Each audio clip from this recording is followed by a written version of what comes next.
Hello my dear student, आप I hope आप लोग अच्छे होंगे। दीपावली भी अच्छे से मना चुके होंगे।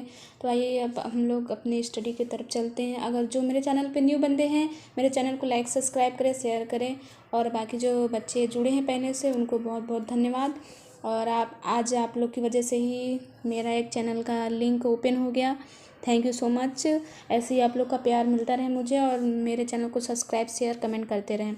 मैं आज आप लोग के लिए जियोलॉजी से रिलेटेड कुछ इंपॉर्टेंट क्वेश्चन लेके आई, जो आपके ऑल एग्ज़ाम कम्पिटिटिव एग्ज़ाम में जो क्वेश्चन पूछे जाते हैं, जैसे कि हो गया बीएससी नर्सिंग वगैरह, और यूपी NHM CHO में क्वेश्चन पूछे जाते हैं। एनी कम्पिटिटिव एग्ज़ाम में क्वेश्चन पूछे जाते हैं साइंस से रिलेटेड।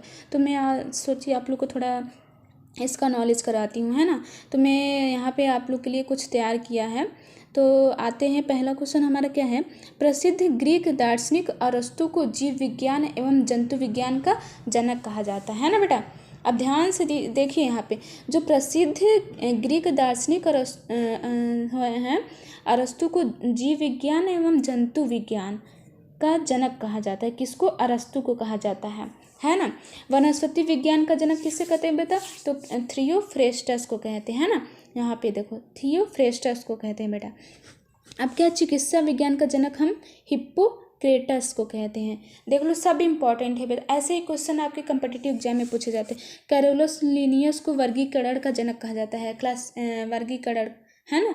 वर्गीकरण का जनक किसे कहते हैं? कैरोलस लिनियस को। और इन्होंने जीवों की द्विनाम पद्धति को प्रचलित, अब ऐसे भी कभी पूछ जाता है, द्विनाम पद्धति के रचनाकार कौन थे, यानी कि जनक कौन थे, तो हम किसे लिखेंगे? कैरोलस लिनियस को लिखेंगे, है ना बेटा। प्रचलित किया। इस पद्धति के अनुसार प्रत्येक जीवधारी का नाम लैटिन भाषा के दो शब्द से मिलकर बना है। पहला शब्द वंश तथा दूसरा शब्द है जाति बेटा। वंश और जाति दो शब्दों से मिलकर क्या है? बना है ना। वंश और जाति दो शब्दों से मिलकर बना है।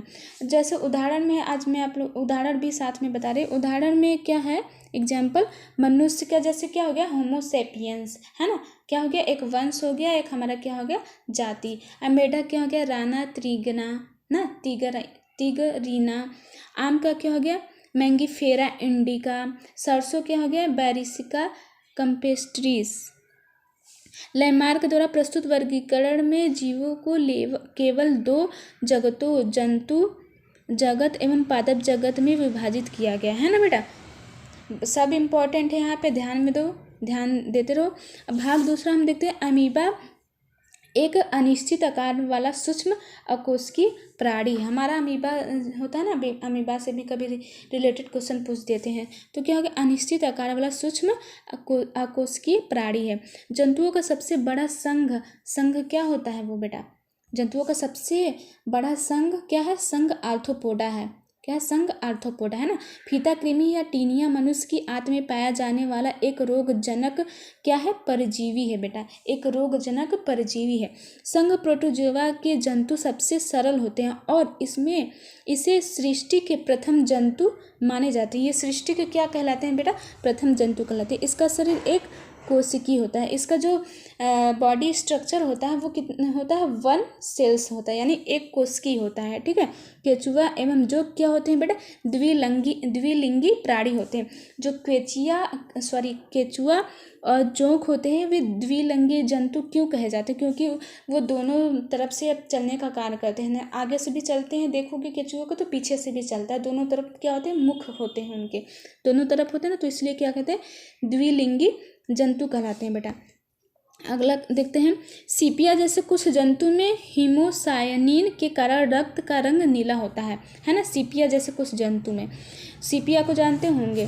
घोंघा, सीप आदि का खोल कैल्शियम कार्बोनेट का बना होता है। सबको पता है घोंघा, सीप का क्या होता है? जो खोल होता है वो कैल्शियम कार्बोनेट का बना होता है। घोंघा, ऑक्टोपस आदि के रक्त में हीमोग्लोबिन अनुपस्थित होने के कारण रक्त रंगहीन होता है। इनका जो रक्त होता है बेटा वो रंगहीन होता है। अमीबा प्रोटोजोआ संघ का जंतु है। अमीबा जो है वो किस संघ का जंतु? तो वो क्या है बेटा? प्रोटोजोआ संघ का जंतु है। ऑक्टोपस की शैतानी मछली के नाम से जाना जाता है। जो हमारा ऑक्टोपस होता है, आप लोग को पता है ऑक्टोपस क्या है? ऑक्टोपस एक मछली होती है ना, तो उसे हम और दूसरे नाम से किस नाम से जाना जाता है, उसे शैतानी मछली के नाम से भी जाना जाता है। उसका जो सेकेंड नेम है क्या है, शैतानी मछली के नाम से जाना जाता है। बहुत ही इंपॉर्टेंट क्वेश्चन बता रही बेटा, इस सेक्शन को शेयर करते जाए, लाइक शेयर कमेंट सब करते जाए। जो न्यू बच्चे आए हैं अब वो सब्सक्राइब कर दे। अच्छा लग रहा है तो आप लोग कमेंट भी करना, ऐसे में आपको बहुत ही इंटरेस्टिंग क्वेश्चन कराती रहूँगी बायो के। अगला है समुद्री घोड़ा मत्स्य वर्ग का जंतु है। जैसे बहुत बार देखो मोस्ट इम्पॉर्टेंट है ये समुद्री घोड़ा मत्स्य वर्ग का जंतु है। ये समुद्री घोड़ा से रिलेटेड बहुत कम्पिटेटिव एग्जाम में क्वेश्चन पूछे जाते हैं, वेरी वेरी इंपॉर्टेंट। ये मैंने यूपी NHM CHO में भी कई बार देखा है क्वेश्चन, SSC के और दिल्ली पुलिस में बहुत बार ये क्वेश्चन मैंने देखा है। समुद्री घोड़ा जो मत्स्य वर्ग का जंतु है, समुद्री घोड़ा है ना, मत्स्य वर्ग का जंतु है। पेचिस नामक रोग एंट अमीबा द्वारा फैलता है। जो पेचिस रोग होता है वो किसके द्वारा फैलता है, रोग एंट अमीबा के द्वारा फैलता है ना, एंट अमीबा के। मेढक उभयचर है, मेढक तो सबको पता है उभयचर प्राणी है ना, क्योंकि यह जल स्थल चर जंतु, जल पे भी रहता है स्थल पे भी रहता है ना, तो इसे उभयचर प्राणी बोलते हैं। हिप्पोकैम्पस को समुद्री का घोड़ा, देखो this is most important question. ऐसे देखो ये SSC के एग्जाम में पूछा गया था, SSC के भी और रेलवे वाले में भी शायद पूछा गया था कि समुद्री घोड़ा का नाम बताइए, समुद्री घोड़ा, तो उसको क्या, हिप्पोकैम्पस को समुद्री घोड़ा कहा जाता है। Important guys, important question.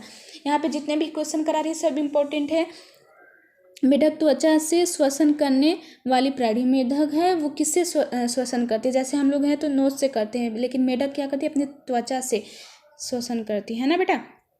अगला क्वेश्चन है मानव यूथीरिया उपवर्ग का प्राणी है। मानव किसका है, यूथीरिया उपवर्ग का प्राणी है। जैसे कभी पूछ दिया मानव किस वर्ग का उपवर्ग का प्राणी है, तो किस, यूथीरिया उपवर्ग का प्राणी है ना। जंतुओं के विकास का सही क्रम मत्स्य, उभयचर, सरीसृप एवं पक्षी है। जो जंतु हमारे होते हैं ना बेटा, उसके विकास का सही क्रम कहते हैं। जैसे मानव के विकास का भी पूछ देता है, मानव के विकास का सही क्रम लिखिए, है ना।